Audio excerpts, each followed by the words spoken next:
तो दोस्तों इसमें जो है हम सबसे पहले तो ये जान लेते हैं कि आखिर हम इसमें पढ़ने वाले क्या हैं। आज भारतीय संविधान का जो वित्तीय उपबंध एवं व्यापार का जो सेक्शन है उसमें क्या पढ़ेंगे वो थोड़ा सा हम जान लेते हैं। एक समराइज जो है फॉर्मेट यहाँ पे जो है हम दे रहे हैं आपको, ताकि आपको पता चले कि पूरे वीडियो में क्या है, ताकि आपको ये भी पता चले कि वीडियो जो है महत्वपूर्ण है कि नहीं है, आपको जो है इसको पूरा पढ़ना चाहिए या देखना चाहिए कि नहीं देखना चाहिए।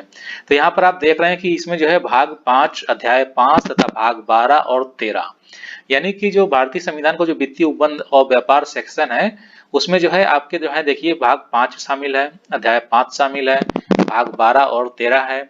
इसके अलावा इन्हीं भागों और अध्यायों के अंतर्गत आने वाले अनुच्छेद 148 से 151 और अनुच्छेद 264 से 307 तक के जो अनुच्छेद हैं उनसे संबंधित है ये पूरा सेक्शन। ठीक है, तो आइए नजर डाल लेते हैं, पहले एक समरी देख लेते हैं। यहाँ लिखा है भारतीय संविधान के वित्तीय उपबंध एवं व्यापार। ठीक है, आदि का जो उल्लेख है वो भाग 5 अध्याय 5 तथा भाग 12 और 13 के अनुच्छेद 148 से 151 और अनुच्छेद 264 से 307 में किया गया है। अब इसके अंतर्गत जो है क्या क्या चीजें हैं वो देख लेते हैं।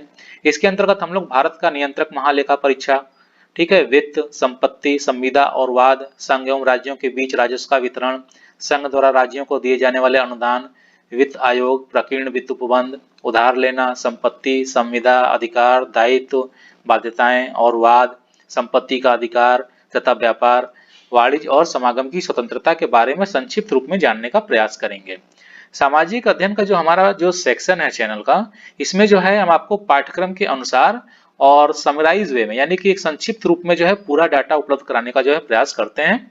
तो उम्मीद है कि आपको ये वीडियो जो है पसंद आएगा। वीडियो को स्किप मत करिएगा, क्योंकि सारे वीडियो महत्वपूर्ण होते हैं। कब कहां से कौन सा प्रश्न आएगा आप भी नहीं जानते हैं, तो सारी चीजों की जो है सिलसिलेवार जो है तैयारी करनी चाहिए। तो आइए आगे देखते हैं कि आखिर इस सेक्शन में क्या क्या बातें जो है बताई गई हैं। तो सबसे पहले जो है हम बात कर लेते हैं भारत का जो नियंत्रक महालेखा परीक्षक होता है उसके बारे में। वित्तीय नियंत्रण संसदीय लोकतंत्र का कवच है। एक स्वतंत्र लेखा परीक्षा एजेंसी अनिवार्य है जो कि नियंत्रक महालेखा परीक्षक है। ठीक है, यानी कि यहाँ पे जो बता रहे हैं, कह रहे हैं कि वित्तीय नियंत्रण संसदीय जो है क्या होता है, लोकतंत्र का कवच होता है, और एक स्वतंत्र लेखा परीक्षा एजेंसी जो है भारत के लिए अनिवार्य है, और इसका जो नाम है वो क्या है, वो नियंत्रक महालेखा परीक्षक है। इसकी नियुक्ति जो है कौन करता है, राष्ट्रपति करता है। कदाचार, असमर्थता, कुल सदस्य संख्या के बहुमत या उपस्थित सदस्यों के 2/3 बहुमत द्वारा, और ये आता है अनुच्छेद 124 से 4 के अधीन। ठीक है, इसके अधीन जो है पद से जो है मुक्त किया जा सकता है, किसको, नियंत्रक महालेखा परीक्षक को। अब जो है सेवानिवृत्ति के बाद सरकार के अधीन पद धारण नहीं करेगा, यानी कि जो कोई भी व्यक्ति जो है नियंत्रक महालेखा परीक्षक बनता है वो क्या है कि सेवानिवृत्ति के बाद सरकार के अधीन पद कोई धारण नहीं करता होगा, वही व्यक्ति जो है नियंत्रक महालेखा परीक्षक बन सकता है। वेतन आदि जो है संसद विधि द्वारा स्थापित होगा। इनका वेतन उच्चतम न्यायालय के वेतन के बराबर होगा, और इनकी जो सेवा शर्तें हैं, प्रशासनिक शक्तियों का निर्धारण है, वो राष्ट्रपति द्वारा जो है नियंत्रक महालेखा परीक्षक से परामर्श के बाद ही जो है बनाया जाएगा। ठीक है, आइए अब आगे देखते हैं। आइए जानते हैं इनसे संबंधित कुछ अनुच्छेदों के बारे में। ठीक है, यानी कि जो नियंत्रक महालेखा परीक्षक से जो संबंधित अनुच्छेद उनके बारे में जान लेते हैं, और हमारा पूरा प्रयास है कि यहाँ पे हमने सीरियल से अनुच्छेदों को रखा है, ठीक है, भाग के अनुसार। तो सबसे पहला जो अनुच्छेद है वो आपका अनुच्छेद 148 है, जिसमें बता रहे हैं कि नियंत्रक महालेखा परीक्षक के कार्यालय के प्रशासनिक व्यय भारत की संचित निधि पर निर्भर होंगे। और अनुच्छेद 149 कहता है कि संघ तथा राज्यों के लेखा को किस रूप में रखा जाए, इसका निर्धारण राष्ट्रपति नियंत्रक महालेखा परीक्षक की सलाह से करेगा। अगला है अनुच्छेद 150, संघ तथा राज्यों के लेखा के बारे में नियंत्रक महालेखा परीक्षक के कर्तव्यों एवं शक्तियों के निर्धारण का भार संविधान ने संसद पर छोड़ दिया है। अनुच्छेद 151 कहता है कि संघ के लेखा से संबंधित प्रतिवेदन को नियंत्रक महालेखा परीक्षक राष्ट्रपति राज्यपाल के समक्ष प्रस्तुत करेगा, वह राष्ट्रपति राज्यपाल से संबंध सदनों में प्रस्तुत करेंगे। तो ये जो अनुच्छेद है ये आपके जो है नियंत्रक महालेखा परीक्षक से संबंधित है। ठीक है, ज्यादातर प्रश्न यही पूछा जाता है, जो बेसिक दिया हुआ है इसमें कौन सा अनुच्छेद है, इस अनुच्छेद में क्या काम होते हैं। ठीक है, तो आप यहाँ से जो है इसको आसानी से जो है पढ़ लीजिएगा और समझ लीजिएगा। अब बात कर लेते हैं वित्त, संपत्ति, संविदा और वाद के बारे में। तो इन चारों चीजों का जो उल्लेख है वो अनुच्छेद 265, 66, 67 ऐसे जो है देखिए यहाँ पे सीरियल से दिया हुआ है।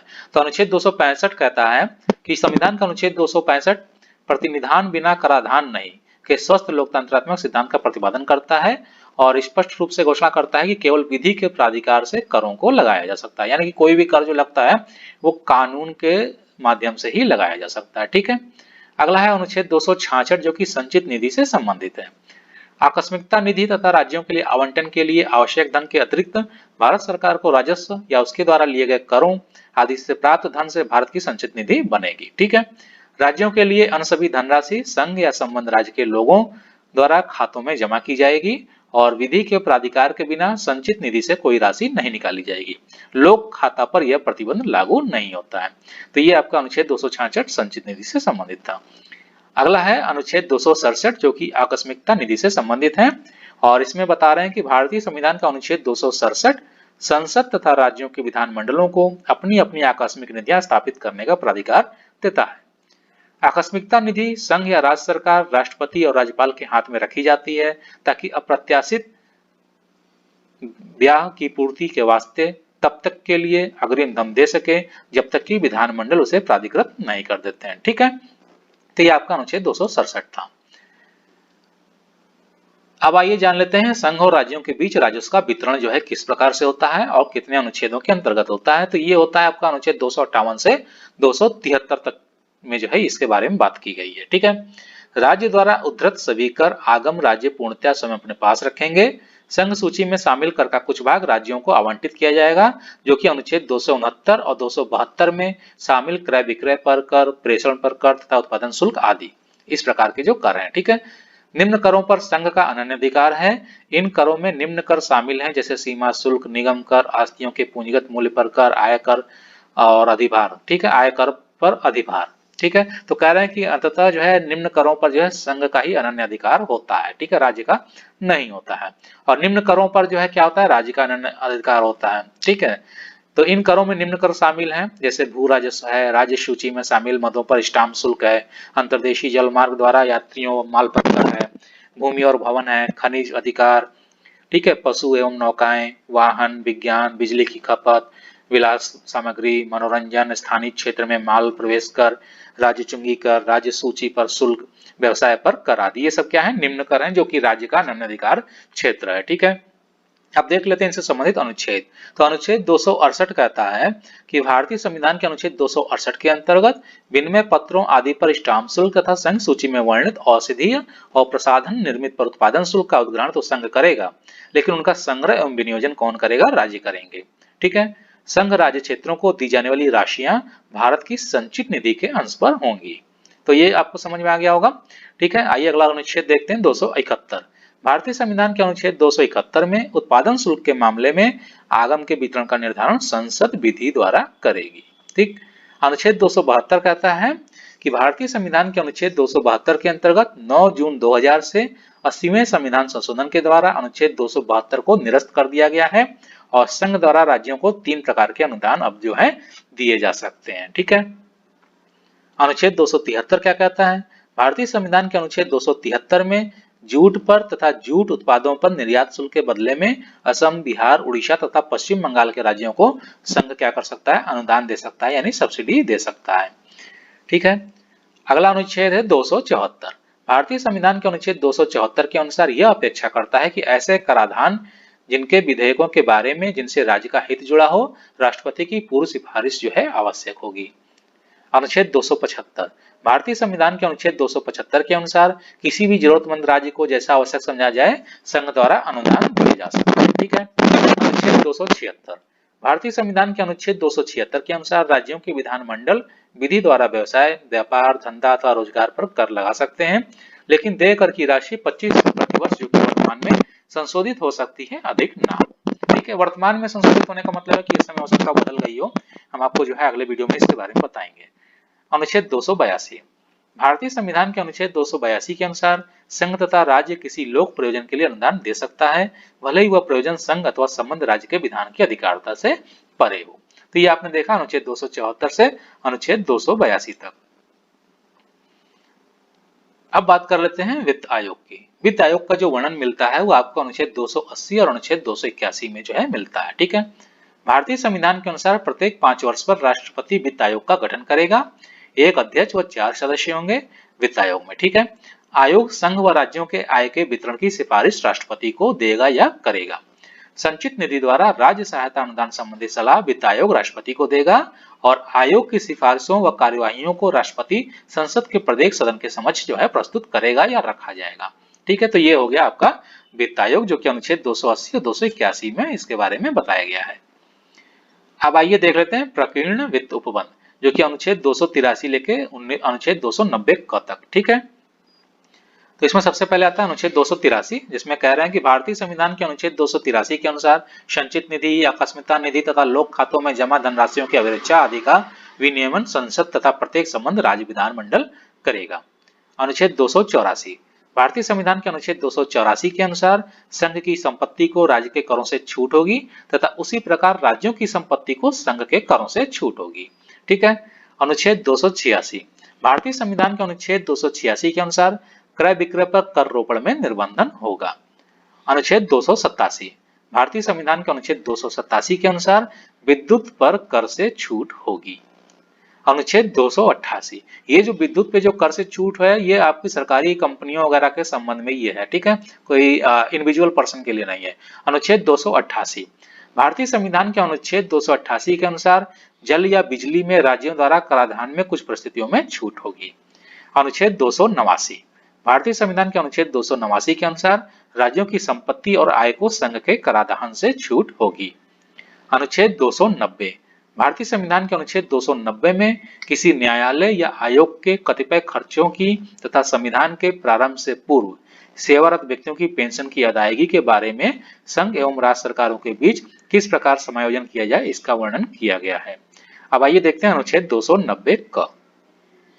भारतीय संविधान के इस अनुच्छेद के अनुसार तिरुवाकुर तथा तमिलनाडु की देव से निधियों को इन राज्यों की संचित निधियों में से कुछ धनराशि दी जाएगी। अगला है उधार लेना।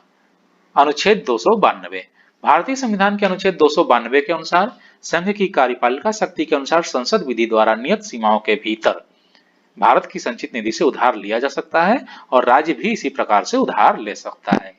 अनुच्छेद 293, भारतीय संविधान के अनुच्छेद 293 के अनुसार भारत सरकार राज्य के उधार को गारंटी दे सकती है। वो जब तक कोई उधार बकाया है राज्य सरकार भारत सरकार की सहमति के बिना उधार नहीं ले सकती। ठीक है, तो ये हो गया आपका राज्य सरकार या केंद्र सरकार द्वारा उधार लेने के अनुच्छेद। इसमें नोट दिया हुआ है कि संसद में कोई ऐसी विधि नहीं है जिसके द्वारा सरकार की उधार लेने की शक्ति पर संसद अंकुश लगा सके, यानी सरकार जितना भी चाहे उधार ले सकती है, कोई इस पर रोक नहीं लगा सकता है। अब आइए बात कर लेते हैं संपत्ति, संविदा, अधिकार, दायित्व, बाध्यता और वाद के बारे में। तो अनुच्छेद 294, 295, 296, भारतीय संविधान के अनुच्छेदों के अनुसार संविधान के प्रारंभ से जो पूर्व जो संपत्ति, अधिकार, दायित्व और बाध्यता डोमिनियन की सरकार में या किसी प्रांत में या किसी देशी रियासत में निहित थी, वो संघ अथवा संबंध राज्य में निहित होंगी। बात समझ गए होंगे? ठीक है। अनुच्छेद 297, अगर यहाँ पे समझ ना आए तो आप कमेंट बॉक्स में पूछ सकते हैं, ठीक, उसका जवाब हम आपको जरूर देंगे। अनुच्छेद 297, भारतीय संविधान के अनुच्छेद 297 के अनुसार राज्य क्षेत्रीय सागर खंड या महाद्वीपीय मग्न तट भूमि की मूल्यवान चीजें या अनन्य क्षेत्र के संसाधन संघ में निहित होंगे। ठीक। अनुच्छेद 298, भारतीय संविधान के अनुच्छेद 298 के अनुसार संघ की तथा प्रत्येक राज्य को कार्यपालिका शक्ति का विस्तार, व्यापार या कारोबार, संपत्ति अर्जन, धारण और व्यय का अधिकार संबंध राज्य विधानमंडल द्वारा बनाई गई विधि के अधीन होगा और राज्य की शक्ति का अर्थ है दूसरे राज्य में व्यापार किया जा सकता है। अनुच्छेद 299, भारतीय संविधान के अनुच्छेद 299 की सभी संविदा इस प्रकार: कोई भी संविदा राष्ट्रपति या राज्यपाल के नाम से की जाएगी, प्रधानमंत्री के नाम से कोई संविदा नहीं होती है। यह ऐसे अधिकारियों द्वारा और ऐसी रीति से की जाएगी जिन्हें वह निर्दिष्ट करें। राष्ट्रपति और राज्यपाल या संविदा आदि करने वाले व्यक्तियों का व्यक्तिगत दायित्व तो नहीं होगा। इसका स्पष्ट अर्थ है कि अनुच्छेद 299 आदेशात्मक है और कोई संविदा आदि तभी वैध होगी जब वह इस प्रावधान की अपेक्षाओं के अनुसार की जाएगी। ठीक है। अनुच्छेद 300, भारतीय संविधान के अनुच्छेद 300 के अनुसार भारत सरकार या राज्य सरकार अपने नाम से वाद ला सकेगी, यानी कोर्ट जा सकती है या उस पर वाद लाया जा सकेगा, परंतु यह विधि के अधीन होगा। डोमिनियन के स्थान पर भारत सरकार को और प्रांत या देशी रियासत के स्थान पर संबंधित राज्यों को प्रतिस्थापित किया जाएगा। आइए अब आगे देखते हैं। अब आता है संपत्ति का अधिकार।